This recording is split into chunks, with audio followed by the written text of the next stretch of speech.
Chairman and CEO, Brian Moynihan. Becky, over to you. Scott, thank you so much. And I want to welcome Brian Moynihan. Brian, earnings very strong across the board. Scott just mentioned a lot of the numbers. I think it was the net interest income that had so many people kind of watching and wondering what happens next. Those numbers are strong. It means that you can get deposits paying out very low amounts of interest to people, but you give out loans at higher rates. What are you seeing just as we get deeper into this towards the end of the quarter as things change so much with banking? Is the net interest income, is that a number you think can continue, or how do things change and how they shape? Well, at the end of the day, it's good to talk to you again, Becky.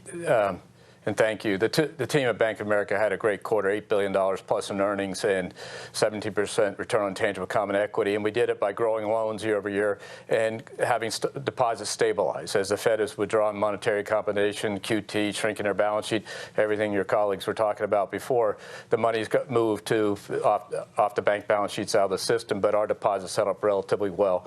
And I think even through in March, even through the changes in March in the banking system, our deposits held up well and performed a little bit better than we thought we did. So we had $14.6 billion in NII for the quarter, up 25%, as you said. But the real question is, what do? We open accounts for people and they give us deposits, and we turn around and make loans to people, or we invest the excess, and that's been going on for years. It's called banking, and then we have fee revenue streams, and all of them performed well linked quarter, albeit that the pace of rate rises has slowed, so therefore you're starting to see NII flatten out, and it was down a little bit quarter. The core banking book more or less flat, and we see that continuing in the future, and we gave some guidance today that it'd be down a little bit next quarter, but we feel pretty good about it. You said today that you're anticipating a mild recession at this point, just based on what you're seeing with the consumer, which still looks strong, maybe a little bit of a slowdown when it comes to commercial issues, commercial loans. But is that dependent on the Fed slowing things down after this next rate hike that's anticipated? Well, we base our earnings on the market. The market has one Fed increase left in a forward curve and then has cuts. Whether those come true or not is really going to be dependent on what the Fed sees at each meeting, because they're completely driven by trying to figure out what's going on in data. Our team, Candace Browning-Platt and the research team, have a recession and have consistently had a recession predicted for the second half of this year, third quarter, fourth quarter, first quarter of next year, and then ends, and we start to see positive growth. And so that's based on the Fed tightening having finally taken hold, and those experts see that. When we look at our consumers, though, you can see the core conundrum that faces the Fed. Our consumers spent 9% more in March of 2023 than they did in March of 2022. They spent about 8% in the first quarter more than they spent last year in the first quarter. And they're spending on things, frankly, which drive employment, and meaning they're spending on experiences at amusement parks or theaters or restaurants or outside concerts or outside entertainment. All these things drive people to make them happen, as opposed to other things, buying a product which would come from another country potentially. So U.S. employment is very strong.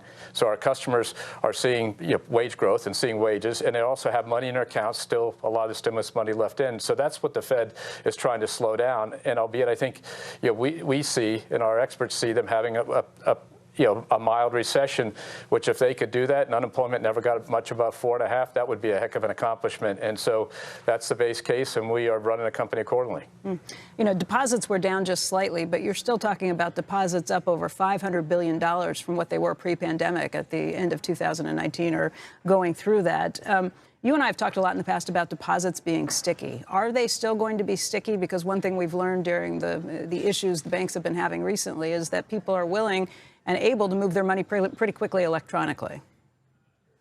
Yeah, I think if you look across our customer base, deposits is a great big word, and there's 1.91 trillion of them at Bank of America, and it is up $500 billion or more since pre-pandemic. And you'd say, well, is that going to go back out? And the answer is the economy on a gross basis is up a lot also. So the industry's deposits are up 31%, ours are up 34%. We have gained share during the pandemic and its aftermath, and that's by opening up. Since the pandemic started, we've opened up 2.5 million net new checking accounts in our consumer business. Our wealth management customers have opened up 25,000 or so bank accounts last quarter, the first quarter this year. We just keep deepening our relationships and driving it. That means our deposits are inherently sticky because different customers are using the cash for different purposes. If you're a core general consumer in our consumer business, your money's coming in and out of your household, you're paying your bills, et cetera. If you're a wealthy customer, when cash, funds were basically getting zero and there was nothing to do with the money, you just left it sitting at the bank. When a money market yields or direct treasuries went up, you moved some out. We expected that to happen. As a matter of fact, we did it for the customers. That's the way it works. And then when your corporate customers, the same thing, and there's even some tedious stuff that in there called earnings credit rate and things like that. But basically, companies pay us for their services by leaving deposits with us. If we raise that rate, they can leave less deposits. Now, interesting, those deposits have been relatively stable the last 6 months. So each customer base, who it is, what they do with the money, investment cash versus transactional cash is very different. But at the end of the day, $1.91 trillion of deposits. They've been relatively stable the last 6 months. We showed some detail to that. And we feel very good about that. Given those deposits, we make loans and serve our customers that way. Hey, Brian, Warren Buffett said that he expects more bank failures, but he also said that he doesn't think any depositor is going to lose a dime in any of this. How would you kind of sum up how you see things shaking out with the turmoil in the banking business lately? Well, I think our industry has great capital, great liquidity, is managed well. And so if you look at it, the FDIC insurance ensures that depositors don't lose the money underneath the insurance levels. Typically, when a bank fails, all the deposits are bought by an acquiring bank. There was a little bit of difference in the March things where they had to make some systemic declarations. But at the end of the day, you want the depositors to go on and conduct their daily business while the shareholders and debt holders take a hit, and that's what happened. The key that we have to remind everybody is we pay for all that. And I mean, the industry pays its own way in terms of the insurance. The government guarantees it, but the industry reimburses the government for that. That's one of the reasons why our expenses were up this quarter. We had an additional $100 million in deposit insurance costs. Had nothing to do with what went on in the first quarter, but they were scheduled to go up. And so I think we feel very good about this industry. It's well managed. The business models that were challenged early in March were very different from than the banks at the regional banking system and stuff, and we've seen the stability come in the system, and that's a very good thing for America, quite frankly, because the strength of our banking system is one of the things that holds us in great stead all over the world. Brian, unrealized losses on hold-to-maturity bonds, you brought that number down from $108 billion 3 months ago to $99 billion now. That's a big number. Obviously, it's nothing compared to the deposits you have, not going to be an issue in terms of being able to hold those things to maturity, but how does it impact profitability, earnings-wise, for the company? It really doesn't. We also showed today that the rates on our $1 trillion we have to put to work every day because we have $1.9 trillion plus other cash from debt and other things to put to work. We only have $1 trillion of loans. It goes into cash, AFS securities, held to maturity securities. You look at those things as on average, they keep going up each quarter. And people say, how could that happen if they're fixed rate? Well, a lot of it's floating rate. A lot of it was fixed rate stuff hedged. And so that keeps marching forward. So at the end of the day, we had 25% more net interest income last year's first quarter. This year's first quarter, we held up better than we originally planned. We thought we'd be at $14.4 billion. We're at $14.6.